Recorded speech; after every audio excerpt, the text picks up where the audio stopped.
everybody. And then continue with a Saturday reading of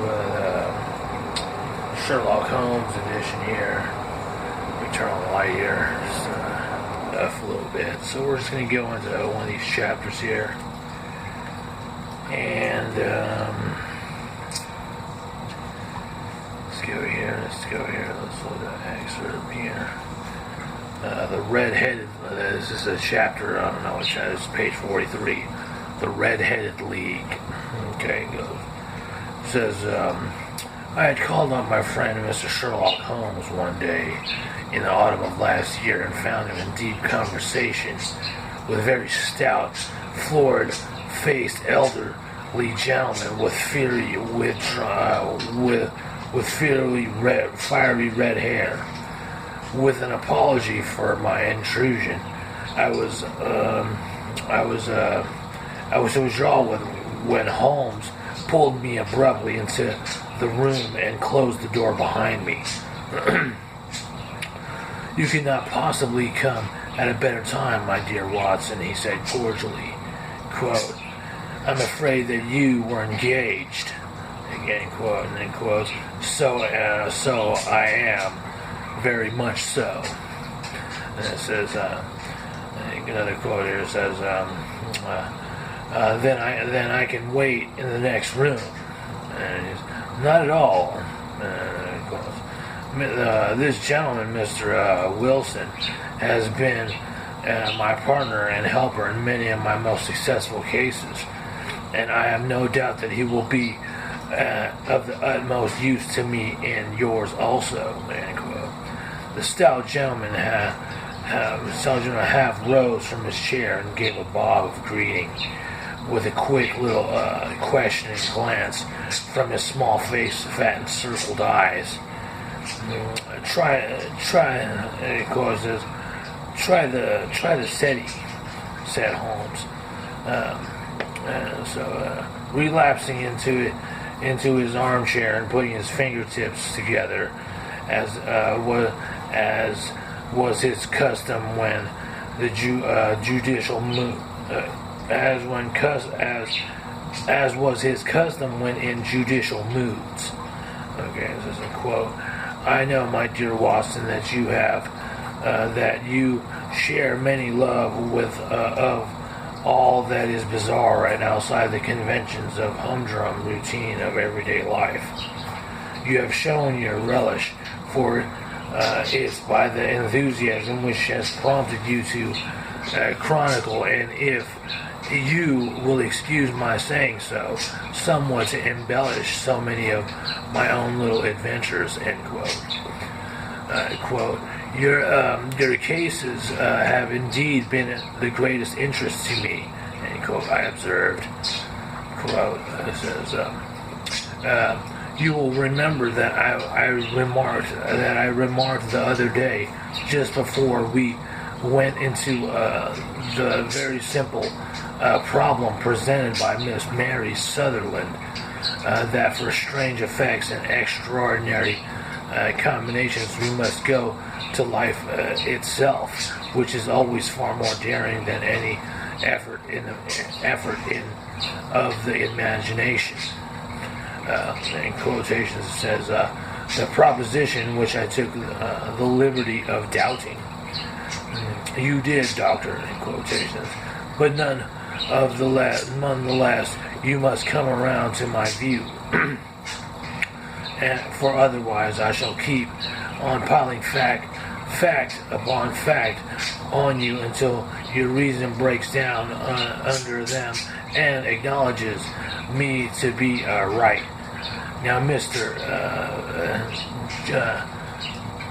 Jabez Wilson has been good enough to call upon me this morning and to begin a narrative which promises to be the most singular which I have listened to for some time. You have heard me remark the strangest and most unique things that are very often connected not with the larger but with the smaller crimes, and occasionally indeed where there is room for doubt whether any positive crime has been committed. As far as I have heard it is impossible for me to say whether the present case is an instance of crime or not, but the course of events is certainly among the most singular that I have ever listened to. Perhaps, Mr. Wilson, you would have the great kindness to recommend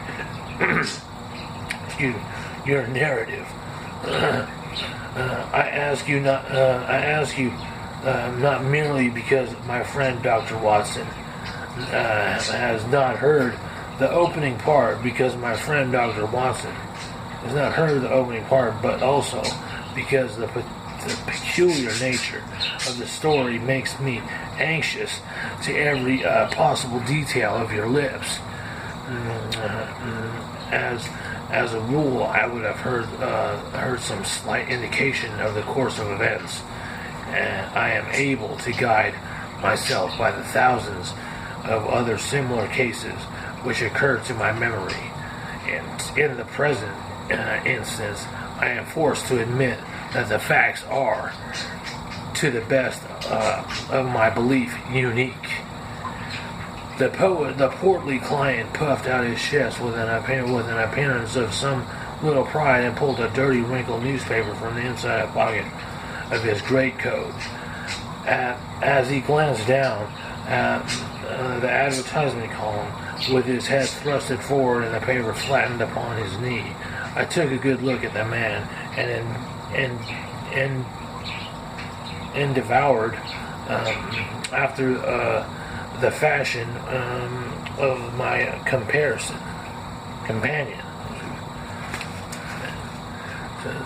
Next page here. To read the indications which might be presented by his dress or appearance. I did not gain very much, however, in my inspection. Our visitor bore every mark of being an average, commonplace British tradesman, obese, pompous, and slow. He wore rather baggy gray shepherd's check trousers and not oven clean black frock coat, unbuttoned in the front, and drab waist coat with a heavy brassy Albert chain and a square pierced bit of metal dangled down as an ornament. The frayed top hat and a faded brown overcoat with a wrinkled velvet collar lay upon the chair beside him. Altogether, look as I would, there was nothing remarkable about the man saving his blazing red hair and the expression of extreme chagrin and discontent upon his features. Sherlock Holmes' quick eyes took in my occupation, and he shook his head with a smile, and he noticed my questioning glances. Quotations. Beyond the obvious facts that he has for some time done the manual labor, that he takes snuff, that he is a Freemason, and that he has been in China, and that he has done a considerable amount of writing lately, I deduce nothing else. Okay, we'll stop. Oh, so we can go on there. Stop there. Mr. Jabez Wilson started up in his chair with his forefinger upon his paper, and but his eyes upon my companion. How in the name of good fortune did you know all of that, Mr. Holmes? He asked. It says, how did you know, for example, that I did manual labor? Is it as true a gospel as I begin as a ship's carpenter? Your hands, my dear sir, your hand is quite a size larger than your left. You have worked with it, and the muscles are more developed. Well, the snuff than and the Freemasonry? Question mark. It says, I won't insult your intelligence by telling you how to read that, especially as rather rather against the strict rules of your order. You use an arc and compass breastpin. Ah, of course. I forgot that. But the writing. Quotations.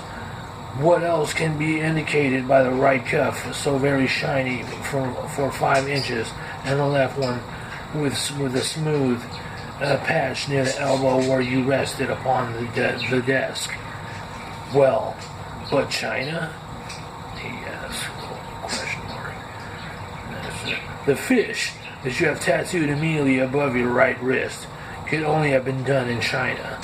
I have made a small study of the tattoo marks and have contributed to the literature of the subject.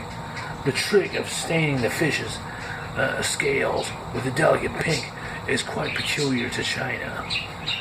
When, in addition, I see a Chinese coin hanging from your watch chain, the matter becomes even more simple.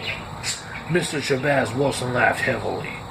Well, I never said he. Quotations. I thought at first you had done something clever, but I see that there was nothing in it after all. Quotations. I begin to think, Watson, said Holmes, that I make a mistake in explaining. And it says here, omni ignotum pro magnifico. My poor little reputation, is such as it is, will suffer shipwreck if I am so candid. Can you not find the advertisement, Mr. Wilson? In quotations. Yes, I've got it now, he answered with his thick red finger planted halfway down the column.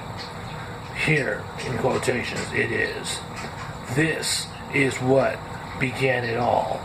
You just read it for yourself, sir. I took the paper from it and read it as follows. Stop right there.